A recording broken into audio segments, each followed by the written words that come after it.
Early 17th century Boscobel House in Shropshire is known to be the first house on Charles II's vital escape route through England after his army's defeat at the Battle of Worcester on the 3rd of September 1651. And what we're seeing here are the 19th century extensions to the house with the original house in the background. And I'm here to add some meat to the bones of the story of Charles II's preservation and why he came to Boscobel. What's different about it?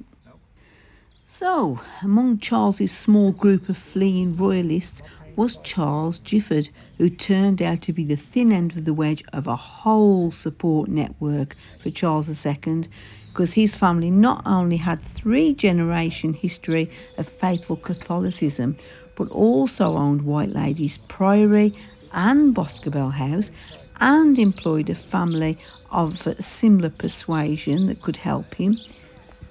In addition, historians believe that John Gifford actually built this house with the purpose of aiding endangered guests to escape in an unusual way. So, with the aid of a guide, let's get inside and find out why Charles came here and what happened after he arrived on the 6th of September. So the morning of the 6th, so they decide to go further into the woods, up through the forest of Brood, and they go deeper and deeper to the house that's been built to hide the priests early on in the 17th century, the secret lodge. And they arrive here on the morning of the 6th of September 1651. Richard is sent forward to bang on the door to wake up his sister-in-law and his brother William, and they welcome them in. Now the king, if you remember, is 6'3". He's changed his clothes, he's got a big oily hat, leather coats on, all sorts of country wear. He's also been taught to walk differently, and he's been taught to walk with a gait, so he doesn't look quite so 6'3", and he's been taught to speak with a Shropshire accent as well, because he's got a very different accent to everyone else. But they couldn't find shoes for him, so what they did was they had to get a pair of William's shoes, and the king had unfeasibly large feet, so they put a pair of shoes, they took the top off, they took the soles off, and they tied into his shoes, and he's just walked 26 miles to Ironbridge and back again, and his feet are red and they're blooded and they're full of grit and stones and pebbles. So when he comes here, Joan Pendrell, William's wife, washes and bathes his feet, he tends to his wounds, feeds him, they give him a change of clothes because he's sodden through because it's been raining all the time, and they come in the house, he sits in front of the fire. Now they need to find another plan, they don't know what to do. All around them are hundreds, if not thousands, of parliamentary troops. They know he's here, they just can't find the building or the barn or the tree or the hole that he's in. So the family here, the Pendrells, think, I know, we'll go and ask. We'll go off to Brood over here, and William Careless, who's a cavalry officer, he's been at Worcester. He's regarded as one of the final soldiers to actually leave the Battle of Worcester, and he's ridden overnight from Worcester, has got back to Broom Hall in Brood. He thinks his war's over now, he can just pretend to be a country gentleman and nothing ever happened. And then Richard Pendrell turns up, bangs on his door, he said, I need some help. They bring him to the house, and William has jumped from the frying pan into the fire, and the most wanted man in the country, he's in the same room as him. His plan is not to hide in the house. He said, they'll find you in here. So they bring the king outside, and he said, when we were boys, we used to hide in trees. So William says, I've got the perfect tree. They go to the barn, the 1610 barn, you see with the house markings is the original barn. They find a henloft ladder. Opposite you see the original stabling barn with its brick and timber construction, and that's from the 1600s. And they take the king and William Careless and they go out into the forest and they find a pollarded oak that's been pollarded about 4 years beforehand. And it's grown back with a bushy canopy. So rather than an oak being like that, which most oaks are, it's grown back like a head of broccoli. It's got a straight trunk and a very dense canopy, even in September. And they put the ladder up, they install William Careless in first with a cushion, and the king falls asleep on the king's lap in a tree. 14 hours the king and William Careless spend in that tree on the 6th of September. One of William's job is to stop the king from falling out and also from sleeping too deeply and snoring, so they're constantly pinching him. They've got a bag of food, they've got a bottle of drink, but all around them they can hear soldiers and troopers and dogs looking for him, so no one ever looks up. They're not expecting to be there. When you see the oak today, it looks a bit odd because it's in the middle of an empty field, and he goes, why wouldn't, and children will say to me, why didn't they just go to one of 3 trees? And look up, and there it is. There were hundreds and thousands of trees at some point, mostly lost in the late 1700s, sadly. Sheep made more money than timber by that point. Visitors kept taking bits off the original tree as souvenirs. Used to have a wall around it to protect it. It seems the wall just impeded the roots even further. So by 1791 it was like a couple of 100 years old and it died. But this one was already growing right alongside it, thank goodness. But it's now at least like 250 years old, and it's been damaged a couple of times by storms. It's been split. King planted that second tree. Yeah. The current king. That one, yeah, the one next to it. That's their the successor for this one when this one goes. So in the evening comes and they decide he's had enough of being up in trees and these uncomfortable places. I'm going in the house. So the king comes in, and it's then when they make use of the Catholic hiding technology from the early 1600s. If you need to, there is a priest hole, but it's almost a double bluff. By 1651, it's so old-fashioned that it will be stupid to have one, but it's almost so silly that it works. You know, why would I have a priest hole? This is where we keep our money or our coins or our jewellery. But we think the priest hole here was a double one. And if you've been to Harvington Hall or any other properties, they often do have double hides. The hide here we think was cut through when the Fitzherbert family put the Georgian staircase in the middle of the house in the 1700s, because the levels don't tally up with the floors upstairs. So you'd have the fake one on top, which is just where we keep the money, and underneath it is a panel that pulls out, and the hider would be hidden underneath in an even smaller compartment. So the king is installed in the priest hole at the top of the house. You'll see this at the top of the property, up in the attic. Use the ropes to walk up. It is quite steep. They are original 17th century floorboards. It is the most original part of the house that's not been molested by the Georgians and the Victorians and the Ministry of Works. And it's got a glass lid on top, so you can actually look down inside. We're going up into the attic where the high priest's hole is. There's the priest hole. The priest hole. Yes, this bit is tricky just here because you've got no.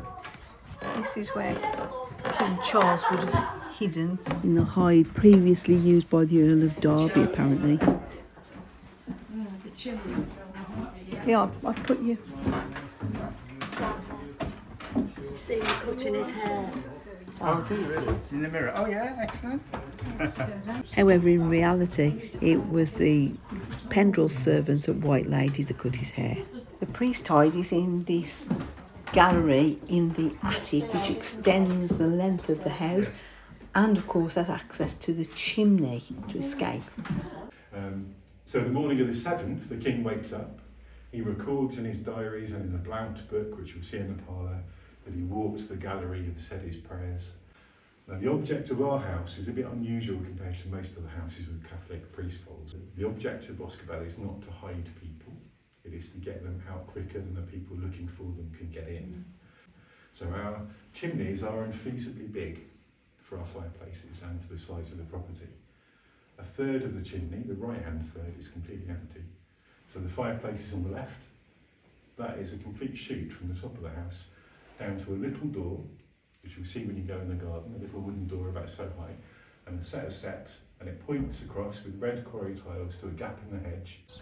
So let's get a look at this chimney and its ingenious escape route down 1/3 of it. And you'll notice that the house now has been rendered so that you can't see so much of the timber framing. Right, that little door leads to the chimneys. The right hand side was a fake chimney where they could escape quickly from the attic. Then they had to get across the garden to the woods. And in the gap in the hedge, you'll see a hazel tunnel. Now, we think the hazel tunnel is one of the original features of the priest hiding technology. It's allowing people to escape into the woods and not be seen more quickly than if they were just walking through the woods. That is the Hazel Tunnel. And this is the escape route into the woods. It's spring now, but I imagine in the summer this would be very dense. And even in winter, its spindly, bendable, intertwining branches would certainly break up the view. And of course, it would be in the midst of trees. There's some very pretty spring flowers here at the moment. Oh, lovely.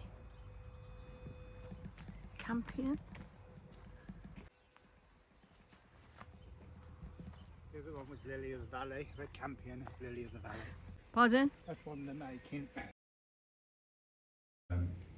Our tunnel's overground, so we have a Hazel tunnel. When you get to the top of the chapel, even if the soldiers have got in and they can look out the window, by the time the priest has scarped down the chimney, come out the door, sprinted across the garden, got into the Hazel tunnel, the soldiers are still going in this door, going to the opposite side of the house where the staircase is, the original spiral staircase.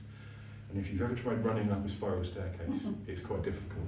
And when your mate at the front of your party falls over, everyone else falls over, particularly when you're in leather jerkin and a big outfit and you've got a pike and a musket or a pistol. It's slower getting in than it is getting out, that's a theory. So the morning of the 7th, the king wakes up, he records in his diaries and in the Blount book, which you'll see in the parlour, that he walked to the gallery and said his prayers, and then came downstairs, cooked breakfast, and decided, of course, what you would do when you're the most wanted man in the country and there are thousands of people looking for you. You go and read poetry in the arbour on the mound in the garden, which is a very Charles II thing to do. So it would be through to the gap in the hedge. Covered area that made like will on that bit over. There's Poultry Corner. Poetry corner where he sat and read his book. I can't believe he'd be on the run and he, you know, all that going on, and he went and sat in in the garden. And that's what he did. And all around him, people are making plans. And the plan is then decided, we're not going to go to Wales. We can't go north. We can't go east into what's Parliament-held land. We're going to head south. So from here, on the evening of the 7th, the Pendrell brothers and a man called Francis Yates, who's married a Pendrell sister, they walk off, take the king on the back of one of the mill horses, down to another property called Moseley Hall, which is now called Moseley Old Hall, because there was another house built after the original. The king then goes off through various Midlands households. He ends up in Bristol, tries to get a boat in Bristol. Parliament know he's going to try that, so they stop all the boats. Then they walk around Bristol, they get to Bridport in Dorset and Charmouth, no more boats. Almost gets caught, ends up in Stonehenge for some inexplicable reason, and then ends up in Brighton. And in Brighton they managed to find a sailor that's broke enough and brave enough to actually take him to the other side of the English Channel. And he arrives 6 weeks after the Battle of Worcester, having walked 600 miles. He ends up in northern France. And I'll point out, that isn't the original tree. Oh. Now the reason why it's not the original tree, the king comes back in 1660 and immediately starts telling everyone about, did I tell you that amazing escape I did? Did I tell you how easy it was to escape that cad Cromwell? I even hid in a tree and he still didn't find me. And the royal oak starts getting used as a motif, as a symbol, as a metaphor. He wants to establish an order of the royal oak, like the Order of the Garter or the Order of St George. Parliament, even the royalist parliament, thinks it's a bit too soon. But what he does do, he commissions drawings and paintings. This is done by Wenceslas Holler in 1660 to tell the story. Mr. Blount comes here, a lawyer from South Staffordshire, and he interviews everybody. And he thinks it's a really good story. I've heard about this tree escapade. He starts interviewing, bangs on the door, and William Pendrell shows him the tree in return for some coins. And he writes it all down, and he interviews everybody. And it's only 9 years after it's happened. So the people are still just living here. They've just been getting on with their lives. It isn't an amazing, nothing's happened in the 9 years. They've been questioned and have got away with it. Mr. Blount publishes a book. Now there are 3 copies that we believe of the original first editions of the Blount book. One is in London at the British Library, the other one is at Moseley Old Hall, and the other one is in our parlour. So when you go into the parlour, there are a number of things you want to look for. On the table are 2 books. One of them is under a cover, lift it off, and if you can put it back on again, it's extremely light sensitive. That's a first edition of the Blount book. This drawing is folded up in the back. In reality, this is about a quarter of the whole image, and the original image is only about that big, so it's been blown up completely. The other book on is a photographic album, a photo album which our volunteers have put together. So this book got very popular and people started coming to see the tree.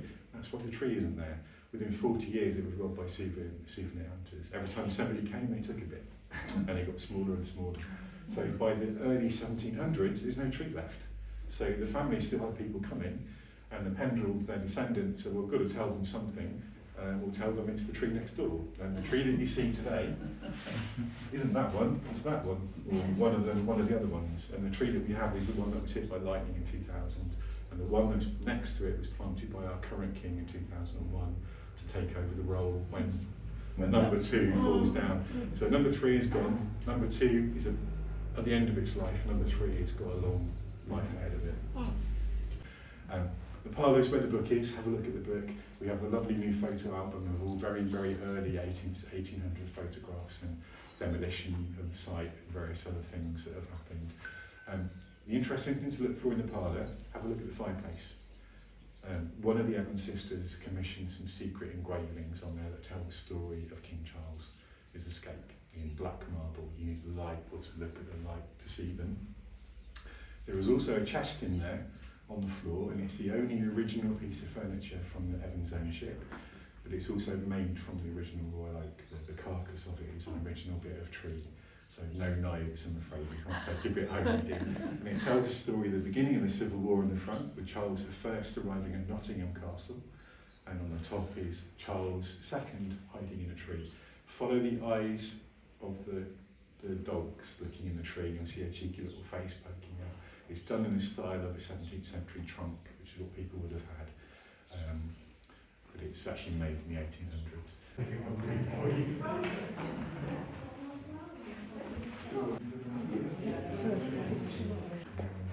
No. That's because she's got the candle.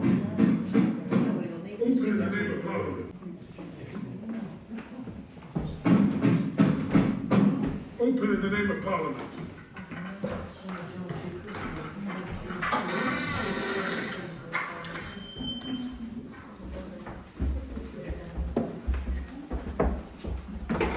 Into the parlour now to find the Blount book that has Charles's diary of the events of 1651 and the oak chest.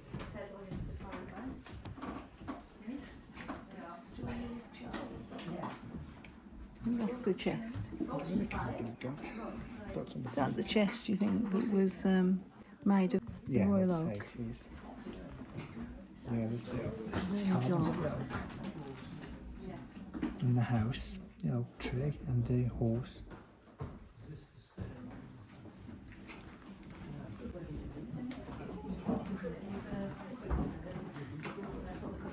You've got the crackling of the fire. That's what you've got this time, I think. But apparently there is supposed to be an engraving on that fireplace that you can only see in certain lights, and it depicts Charles II's story. That's the book. And this is the Blount book, first edition. It's basically a diary of events around Charles's escape, taken from the perspective of different people.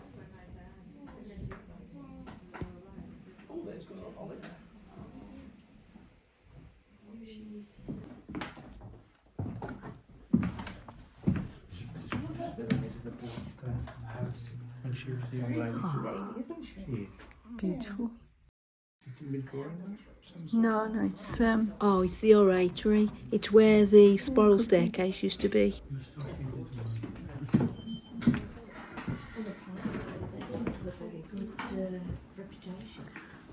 Was there anywhere in there to put your candle? Tin riding boots, roughly, because it's got big feet. Oh gosh, that's a nice little touch.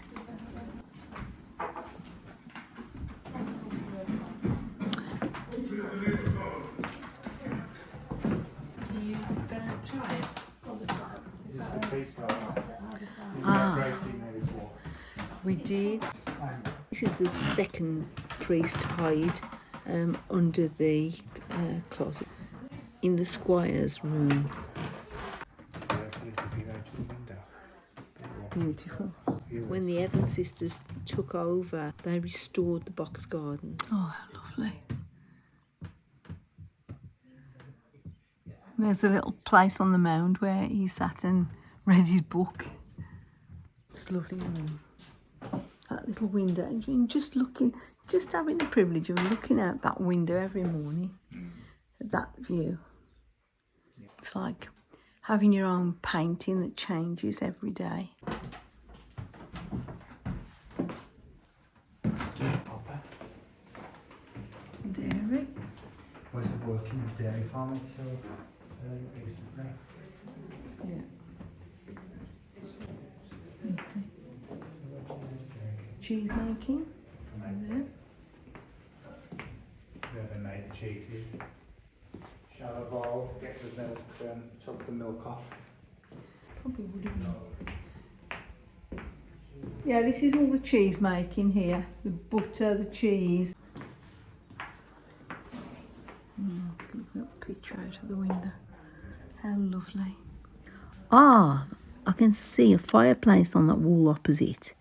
This is the area where there was another part of the building, but it was demolished in 1969. Okay. Garden.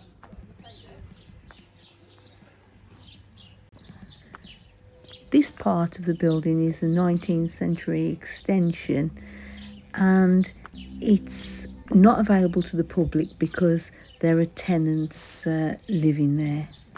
We're going to do a brief visit to White Ladies Priory next, so join us on that one. See you soon.